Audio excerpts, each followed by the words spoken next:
everybody, welcome to the show.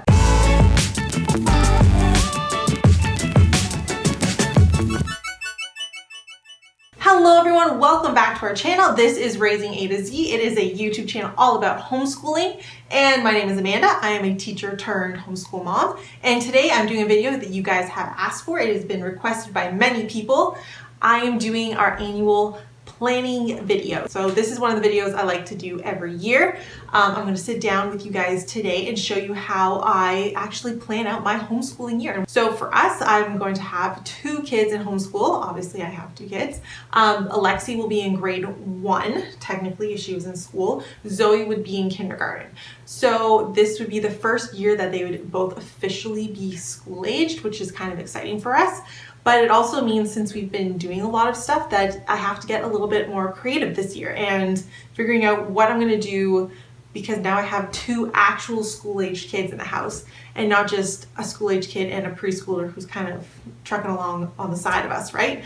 So I'm going to show you what I do when I'm setting up my homeschooling and how I figure all this out, and hopefully you can join along with us.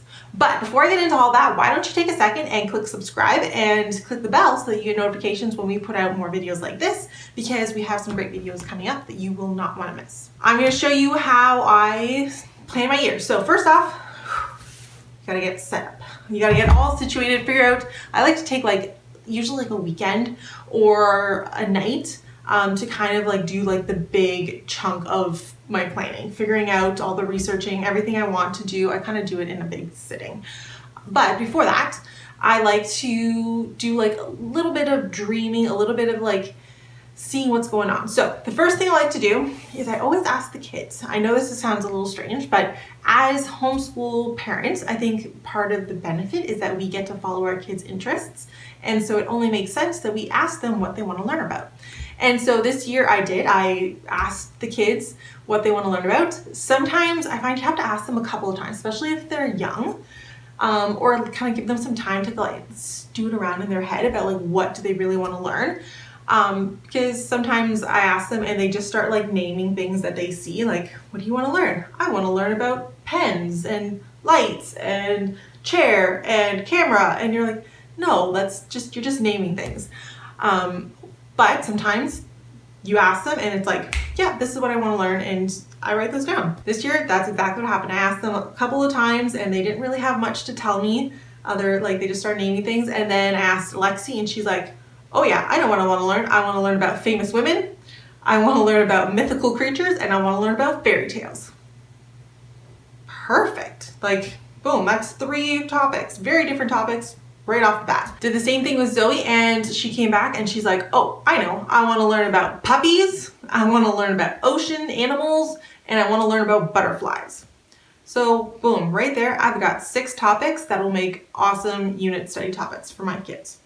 Boom, I've already got some ideas and I have a little bit of something to run with. It's all things that they're interested in. It is things that they like to look at and read about and study, and that's kind of the books that they gravitate towards. So already I've got some ideas. Second thing I like to do, I sit down with my laptop and I start dreaming and thinking about what kind of curriculum we're going to need for next year. So this year I'm still kind of piecing together some of it. We've got a great foundation for Alexi. She's just going to kind of continue doing and using the programs that we've already been using. Zoe, it's going to be a little bit different. I still haven't quite figured out what to do with Zoe, because when I had Alexi and Alexi was her age, we didn't get through half as much curriculum as I did with Zoe. So Zoe has already done everything that I did with Lexi by the end of kindergarten, basically her first year of kindergarten. Zoe's already done it. So doesn't have it mastered, so I'll probably get something similar age range, but I'll have to get something different because she's already she's on her second curriculum book of this year. And I've never had to do that with Alexi. So I'm still looking and still trying to figure out what I'm going to do with Zoe, but this is the time when I start looking. So I start to, grab my computer and pull up Pinterest and look at my favorite curriculums and see what they have out and what would be the best fit for each of our kids. Like I said, Alexi was easy. I already know what I'm doing with her. I know what programs we're using. Boom. Zoe, kind of know, but I'm still looking for a couple pieces. That's where I kind of start figuring out what I might be interested in, what we might want to do. I also start working on building our unit studies. So because we are kind of a unschooling unit study type of family, I find unit studies work really well, especially if you kind of lean to a little bit more of an unschooling, especially with little kids, because they don't always know what they don't know, right? So this way I can kind of like show them and introduce them to a lot of different topics throughout a year. And if they want to run with it, great. If not, we just let it go and move on to something else. And then sometimes they always come back. So I will take out my unit study planner. I have a link on how to build your own unit study. We'll put it up here, and you can actually get this planner. It's a free download, and I will start making one of these for each of the units. So like I said, we had 6 units the kids gave us. I look for about probably 3 more, because we usually take December off for Christmas, and then we do kind of really light unschooling for the whole summer. So I need like 3 more units. Again, I'll take this time to go through Pinterest and kind of come up with a couple different topics I think that they would be interested in. One of them was weather. And so when I talked to the kids, would you like to learn about weather? And they were like, yeah, let's do it. So I think they'll really be interested in that. So I've already taken some time to fill out my unit study planner. And I'm going to use this a little bit later on in my planning, but it gives me a place to kind of like rough out some notes and some ideas and see if it's actually a unit that I can build easily, right? And see if it's actually going to work for us. And so I think this one will. It's going to be a great unit, and the kids are going to really enjoy it. So then it's time to really get into the nitty-gritty of planning. So I am using the wonderful, the beautiful, the Essential Homeschool Planner. This is our planner. I designed it. I made it look pretty. Stefan helps me with the beautiful covers. And this is a planner that I'm going to use. It is designed specifically for homeschoolers, and it includes all the things that I like to think of and like to include when I'm planning. And so I hope you like it too. It is available on our website. You can either get it as a PDF download where you print it and you can put it in a binder or however you want to print it, or you can actually just order it straight off of Amazon, and it comes in this lovely book binding already printed for you, delivered directly to your door, which is fantastic. So it comes in this cover, this beautiful sunflower, but it also comes in a lovely coffee and book cover, which is a lot of fun too. Let's get into it. So when I first get into my planner, one of the things I love about this planner is beautiful quotes all throughout. We have our year at a glance. So again, this is just nice to kind of get your head around what the year is going to look like. And then this is where we start to get into the nitty gritty of like actually planning your year. Up until this point, we've kind of been dreaming, we've kind of been thinking about things. Now we're getting into the actual nitty gritty of actually planning our year. So I'm going to pull out one of my lovely pens here. Use black for right now. I'm a bit of a pen freak. I love pens. I'm very specific about my pens. So let's jump into this. So the first section, this is planning review. So this is looking back on your last year and figuring out all the things that worked. So we have a section for what worked last year, what didn't work, what I want to add in, and what I want to take out. So this is exactly what it sounds like. You're just going to kind of jot notes, figure out what really worked with us last year. Over this past year, right? The unit studies worked really well for us. Basically, we have our bookshelves that I fill with all kinds of books about our theme, everything from fiction to nonfiction to field guides to biographies, whatever I can find that's kind of age appropriate or slightly above age appropriate. I will fill the shelves with that. And then I do like one major kind of learning activity every week. Sometimes 2 if it's something I think is kind of short and I can fit it in. But that's kind of like what we do for our unit studies, and it works really well for us. We're going to continue that. It worked really well. Having our morning seat work time has worked well for us this year as well. We've been really good about it, and the consistency has been fantastic. Like I said, with Alexi, we weren't as consistent when she was in kindergarten, and with Zoe, we were just like plowing through stuff, and I'm seeing such an improvement with her with the consistency. So the consistency, as well as like how we've structured our seat work time, has been just fantastic. So that's what we're going to continue.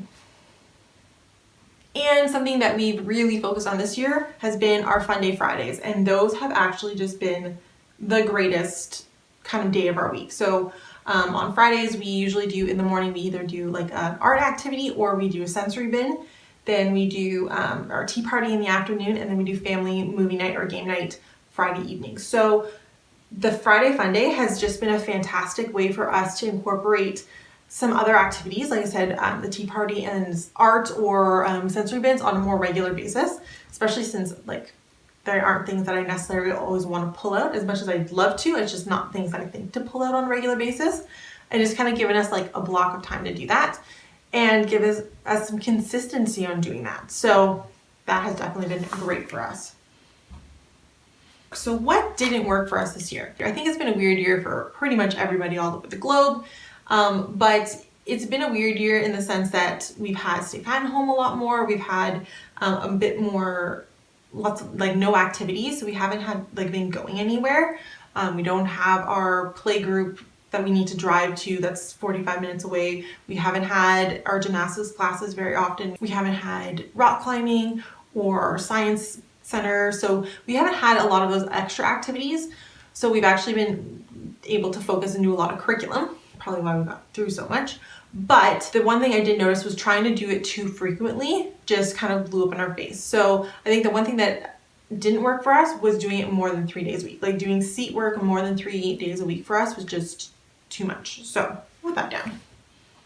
So really that for us, that was the only thing. We keep things very simple around here. So we didn't have as much that didn't work out this year. And again, like I said, it's been a weird year. So some of the things that maybe would have come up, we didn't necessarily have come up because we just haven't been able to go anywhere. So yeah, that's just what didn't work this year. What to add in is the next section. And this is where you're going to start thinking about like, is there anything you want to add in? So I've always taken the approach that if you start with something when you're starting homeschooling, starting with only a few subjects, and then you can always add in more subjects or you can add in more activities or things like that. It's easier to add things in than do too much and have to take tons of things out. So that's kind of the approach we've had. So this year we've definitely focused on adding art and sensory bins. Those have been something that we've focused on adding more of because we didn't do a ton of that the year before, especially the sensory bins, which Zoe absolutely adores. So that is something that we focused on last year that we added in. So this year, one of the things we're going to try to add is music. We have a piano, we have a ukulele, we have all kinds of instruments because if you didn't know this, Stefan is a musician and teaches music and vocal lessons and all of that. So I think we should probably take advantage of the fact that my husband is a music teacher and that his mom is a music teacher and that his dad is a musician as well and his sister plays music and that I play a little bit of music, that we should take advantage of those skills and actually teach our kids. So that is something that we're adding in. We're going to be adding in some like weekly music lessons where we sit down and do a little bit of an actual like lesson and then have some practice throughout the week. So that's something we're adding. And we're going to be starting with piano because we have a piano. I ordered a piano book. It's coming. And I think the kids are really going to enjoy, they already like to kind of like play around on the piano and they feel really comfortable with the piano already. So I think it's just going to be an easy, natural progression for them. And then the last thing that we're going to try to add in, hopefully, is our classes. I'd love to have our classes back. Most homeschoolers are never at home. Not never at home, but they're often out. Like it's unusual to have homeschoolers that stay home every single day for weeks on end. Most homeschoolers have activities that they do outside the home a few times a week. And so we are one of them. I would love to be getting back to our playgroup and it's the gymnastics lessons for sure. Our science center meetups, if those start up again, as well as maybe like adding in rock climbing or something like that. So we'll have to see what's available, see where the whole world stands at that point in the fall, but fingers crossed we can do something like that. So, and then what do you want to take out? So one of the things I'm taking out is unit studies over the summer. So we do a lot of homeschooling over the summer. We do a lot of unschooling. We do a little bit of workbooks here and there. We do tons of reading. But I have tried, especially last year, we tried to do kind of some units over the summer. And I just found they didn't work very well for us.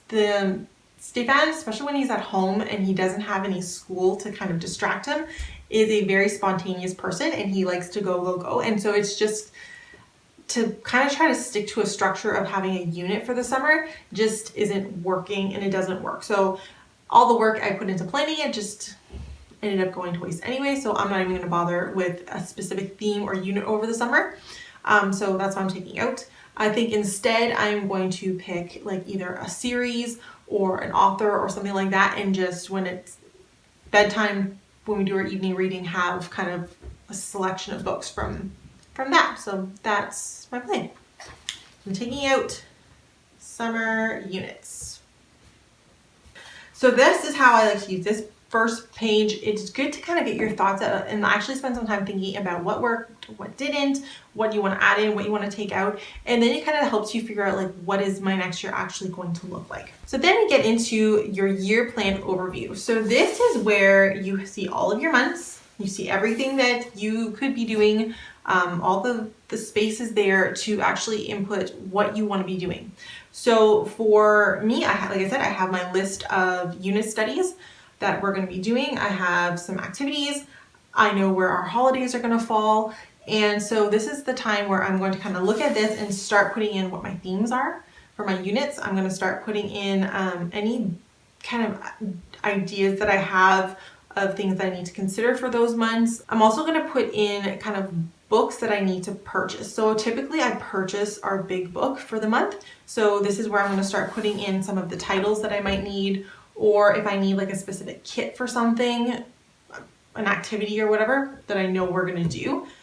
This is where I would put in those kind of bigger purchases or bigger curriculum options that I'm going to need. So that's what we're going to start with. Let's just have fun. I'm a big pen person. I told you that already. I love my pens. So we're going to start with pretty colors. So for the month of September, we're going to start with one of Alexi's units. Alexi wants to learn about famous women. The reason I'm going to start with this one is because there's not a ton of like hands-on activities I can do with this unit, which is kind of great for a September start. So this is going to be a great month for me to focus on kind of getting back into our school year routine. So when Stefan's back to work, when things are starting, we hopefully have our classes back, get into the swing of kind of being on a more regular routine after the summer when we kind of do whatever. This is a great month for that. So we can kind of really focus on getting back into the routine of doing our seat work and all of that. So this is great because I can read all about different famous women. I have tons of biographies of famous women for the kids. So we can focus on that and also like getting back into our routine. So let's start with that. Then we always take, I'm going to kind of jump around here because I think that's important to see how I plan things out. So then we always take December off, so we do Christmas. So I think it's always important to do Christmas. So at Christmas, we do our 24 books under the tree. We do our Advent activity calendar. And just by coincidence, I ended up finding a great Christmas novel on clearance at our used bookstore. So we're going to read that as well. So I think it's called The Best Christmas Pageant Ever. Christmas, December, boom, done. Based on some of the other things that the kids have said, I'm going to kind of like plop them in different places. So I know that Zoe really wants to learn about butterflies. Obviously, it would be best if I could teach about butterflies in like early spring, early summer, late spring. So we're going to do it in June. So June is a perfect time for us to raise butterflies. Also, if we go to visit my sister next summer, she lives right by the butterfly conservatory here in Ontario. And so we actually have to pass by it to get to her house. So that would make an excellent field trip. So field trips can be a great way to plan out your units as well. So for example, we are going to do our oceans unit in March because provided March break is happening again in March and that things are open, we would definitely love to hit up the aquarium if we could get there. You know, things aren't in lockdown. So that would be great. And we're going to definitely want to do something like that in March over March break when Stefan is not working. Now, other things that we want to kind of add in for January, I always try to look at our units that we picked and pick the one that I think is going to be the most exciting and the most fun unit that I can come up with. Because I find January is when we slump hard And so by having a unit that is going to be super exciting and super engaging, I think it's just the way to pick yourself up when you're slumping, especially after Christmas. So we're going to keep going back and forth whether I want to do fairy tales or if I want to do mythical creatures first. I think we're going to do fairy tales first. And we're going to do a lot of compare and contrast, as well as fractured fairy tales. So that's something that we're going to do a lot of in January. And because they go so well together, after January, in February, we're going to do mythical creatures then. So we'll do lots of dragons and unicorns, and I don't really know about any other animal mythical creatures other than dragons and unicorns. I'm sure we will learn about some because that's what we're going to do. And that's kind of the nice thing is when the kids pick something, you can kind of run with it with them and you learn some cool stuff too. Those are kind of like the big ones that I'm going to plan out based on what we've talked about, based off of timing, right? So I want something simple where we can focus on just books for September. Some of them are more sensitive, like butterflies in the summer, something exciting for around January, February, oceans, so we can hit up the March break and do something fun then. Now I'm going to plop in some other units that we've come up with that are going to be a little bit, could kind of go anywhere, right? So for October, we're going to learn about dogs and puppies. Kids really want to learn about that. So we're going to do everything from breeds to dog care. We're going to do books featuring dogs. I think it's going to be a lot of fun. And then in November, we're going to do dinosaurs. Zoe loves her figures. So we actually have a lot of dinosaur figures, and we actually have even like a kit of eggs that they're eggs and you have to like excavate them. So I think it's gonna be a really fun unit. I already have all the stuff for it and we've never really studied it, and the kids are just kind of getting into dinosaurs, so it'll be fantastic. Then we're gonna come back over to here. I'm gonna do a writer's month. We're gonna learn about writers, how to write stories, and write our own book.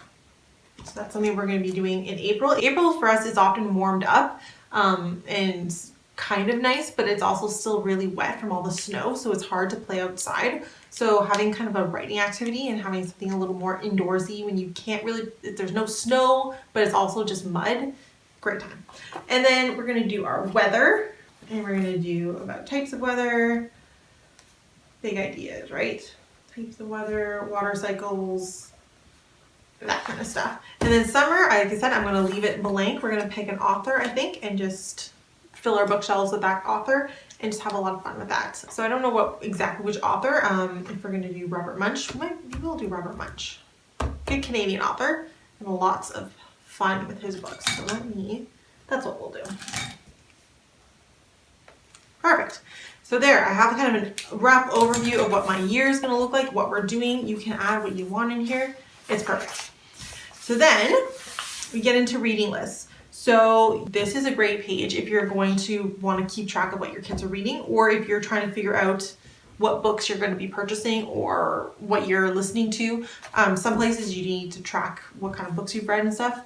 Don't have to do that here in Ontario, but this is where I'm going to put all of the novels that we're using for the year. I'm going to put them in here. And then I also have this idea of I'd love to add some audiobooks. And I tried this year, but I've had some problems getting the audiobooks to work. So if I can figure out how to get the audiobooks to work on our speaker, we will be adding more audiobooks. And then I think I'll make a list to put here so that it's just easy when you're like, I don't know what to read today. You got a reading list, right? Time blocking. So I love kind of doing a rough time blocking schedule. I know some people really like the detailed schedules. I'm a little bit more flexible. But these are schedules, and there's 4 of them in this planner, 4 days, so you can kind of break it down. I find that you need to update your kind of time blocking schedule 2 to 3 times a year, depending on your different activities and different flows of the year. For us, I have to do it at least 3 times a year. I do it kind of in the fall from like September to December. I do from like January to April, and then I have to do like May to the summer. It's like my 3 different times because we have different activities and different things run on different schedules at different times of the year. So I have to kind of update this. So closer to when things actually start up and closer to when we're actually know what we can do and hopefully, fingers crossed, be able to do stuff, I will get more into my actual time blocking. And then we get into our actual monthly spread. So this is why I made the books like this. So each month obviously has a lovely quote that goes along with education and homeschooling. And then you get into your monthly spread where you have your month. You have, I like to come in here and I'm going to put like things that we celebrate. So for me, this is often birthdays. We have a lot of birthdays in our family, extended family, since we also live so close together. And I also put in any holidays that we are going to celebrate in that month. For the to-do list, this is where I'm going to put, like, if I am like, okay, I need to pick up this kit to do for this, or I need to get acrylic paints for our painting project that is a big project we're doing for this activity, or something like that, I'll put it in here. If there's anything else important that I need to remember to do that is kind of important to homeschooling for that month, I put it in there. Topic of the month, this is where I take my unit study page and my unit study planner, and I'm going to actually like figure it out more specifically and put it in here. So this one, well, I would put in like the topic, and I will show you how to do that in a minute. This is brand new to the Essential Homeschool Planner this year. We have some goals and habit trackers at the bottom. So there's a couple ways you can use this. I've had some people already ask me how to use it. So you could put in, you want to homeschool, make sure that you get your curriculum done at least 3 times a week, or at least 4 times a week throughout the month. So you put that in here, and then every day, so on the first you did it, put a stamp or a check mark or color in the box, and then by the end of the month you know how many days you've actually done it. So it can be for you as a mom to track kind of goals you have for your homeschooling, or you could actually give one to each of your kids and have them track something that they're working on. So for example, if one of your kids is working on trying to read by themselves every single day this month, you could put their name and every day put a stamp or color in the box every day that they've done it, right? Or, you know, practicing piano or whatever. So you can actually make goals for either yourself as a homeschool mom and overseeing things, or you can make goals for your kids and have them kind of be involved in the planning. Then we have our actual monthly spread. So this is your full month. So this is the full month of September 2021. Starts on a Wednesday, ends on a Thursday. And this is where I would actually like put in our stuff. So I put in, you know, church on Sundays, and I put in playgroup on Wednesdays, and whatever our activities are, this is where they actually go. I treat it just like our family calendar, but I make a big effort to make sure that I put all the homeschool types of things in here. So anything, not necessarily doctor's appointments, although I do put them in here, but I like to keep this to be all of our educational stuff and making sure that we kind of put those things on paper too. And then we actually get into your weekly spread. So for those of you who are new, the weekly spread is pretty simple because it's made to be customizable. So how I do it, I'm going to show you how I do it. So for us, what I do is I do our social stuff first. So this first line, I will put down any kind of social things that we do with the kids. So if they have gymnastics classes, play group, play date with a friend, co-op, whatever we're doing, I put it in the top. It just helps me keep track of our days out and our days in. And I also helps me like, oh, we haven't done anything in a couple weeks, maybe, or a couple days. Maybe that's why the kids are a little blah. Oh yeah, I can look back and see those kinds of patterns, right? Then I get into our actual like subjects. So I do language and arts, math, I do unit studies, and then I do arts. So for social stuff, I will put in like activities or places we have to go. Language arts, I will actually put in like lessons of like, this is the book we're doing for this workbook. These are the pages for Lexi. These are the pages for Zoe. Math, same thing, pages for Lexi, pages for Zoe. And then the days that we do unit study activities, I put them in the different spots. And the same thing with the arts. So this is where I'm going to put anything like we actually doing visual art, or if we're doing things like music, dance, drama, anything like that will go here. And then I still have some room, so that's just how we are. But I know some people like to have like, instead of unit studies and arts, they'll have like science, social studies, Bible. So there's lots of options here for what you fill this in. And that way, that's how I track. But you could also do, some people like to do like one box per kid. So if you have a lot of kids, or even if you don't have a lot of kids, you can do 1 or 2 boxes per child and write down what they're doing. So for example, Johnny's doing this on Monday. This is his list. Tuesday, this is what he's got to complete, yada, yada, yada. Or some people even like to use these pages as record books. So if you are not a big planner, the other way you can use a homeschool planner is to actually use it as a reverse planner. So one of the things that you do is at the end of the day or at the end of the week, you would sit down with, so for example, on Sunday, September 12th, you might sit down and kind of go back and write in what you did that week. So instead of having to like constantly plan ahead, you're kind of looking at where it went and what your week did and how things kind of just unfolded for you, and then keeping track of those. So that's great for especially unschoolers who live in places where they need to keep records. Very easy way to do that. You just kind of look back and write down, maybe have your different subjects and write down what you guys did those days that kind of hit those different subjects, right? So that's kind of the big part here. I'm going to show you. So for example, I am going to show you how I use my unit study planner, because I know some of you guys have asked how I do that specifically. So I'm actually going to fill in this page kind of and show you how we do that. Like I said, I'm a big fan of colored pens, so we're going to do that as well. So our unit study topic of the month is going to be weather. And then, so our big book, and the big book, because that's one of my big focuses always, is making sure we have a big book, which is kind of like our big chapter book that hits the big ideas of weather, or has weather as a topic or whatever. I like to have the big book. That's what we read before we go to bed. So we're doing Magic Tree House, which is a great series for kids. And we're doing I think it's called Twister on a Tuesday. Then we're going to do hands-on. We're doing, I have graphing. I'm going to make Twister and bottle. And then I also have Make It Rain, which is a water cycle activity. And then for us, one of the things that I like to do is I kind of give it, when we have art, I like to give it kind of a theme of the month. So for example, for May, we're going to do watercolors. So when I sit down to do activities with the kids, I already know when it's art time. Okay, for May, it's watercolors. For the month of June, we're doing acrylic paints. For October, we're doing ripped paper, like stuff like that. So every month kind of has a little bit of a theme of a different material that we could use, or something like that. So those are kind of the things that I'm going to put into my topic of the month. And that just helps me figure things out. So a field trip, I'm not really sure, but we're going to go on a field trip. So basically I'm transferring what's on my unit study planner here and putting it here into my topic of the month, so that when I'm flipping through, I don't need to keep all these pages.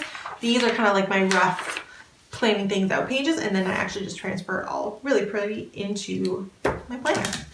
The other thing this book has, which is really nice, at the end, it goes all the way to August too, which is nice because I know some people start in July or they can start in August, depending on where you live. So it has pages for contact information. So if you have certain people from your homeschool co-op or certain lessons or whatever, you have a place to put all their names, phone numbers, emails. And then my favorite, logins, because I'm forever forgetting what the login for different things are. So you could put like your kids' apps, or if they're doing online schooling or some kind of online program, great place to keep track of all of that. It's easy. You have it all right here. Yeah, so I will fill this in later. Not that I don't trust you guys. I just don't want you guys stealing my Disney Plus password, right? So anyway, that's what we have here. And then after that, you have a couple pages of logins, because I know everyone has so many logins to keep track of. And you have some great note pages. So back here, I like to put some lists. Some of the lists that I always put, I put meals, because I find meal planning is always hard. So I have a list of like quick and easy meals that the kids love. I do breakfast, lunch, and dinner, just so that when I'm like a little scrambled, I have some ideas. I also like to make a list of like activities the kids have liked to do in the past. So I will have, if I have some like kits in my storage room downstairs, like I have some birdhouse kits to paint. If they like to paint the windows, that's a big one that I often forget about. So I have all kinds of like activities, puzzles, Lego, different challenges. Like I write down lists like that, so that when I'm like, okay, they're driving me nuts, what do? I have a list of things to do that they can do that I know they've enjoyed before. So at least gives me some ideas. Also, I'll put down all of our curriculum list in a list back here. So everything that Alexi has used, all of her workbooks, and as well as all of Zoe's. Not because I feel like I need to track it, especially where I live, but if you did, great place to put it. But also, like, I like to put it in because it just makes it so much easier going forward. Because when like Alexi's doing stuff now, when it's Zoe's turn, I already know, I can look back and say like, okay, yeah, that's the curriculum that we used for that. Okay, yeah, that's the math book we used then. And it just makes my life a little bit easier. So that is it. That is how I plan my homeschool year. I hope this was helpful for you. I hope you guys enjoyed it. I hope you guys love the Essential Homeschool Planner. Like I said, it is available on our website and on Amazon. I'll put the links here for you guys. Thank you so much for watching. If you want to see more of how we plan and run our lives and do our things with our kids, you can follow us on Instagram and Facebook and TikTok. And we're there all the time. So thank you so much for watching, and I'll see you guys later.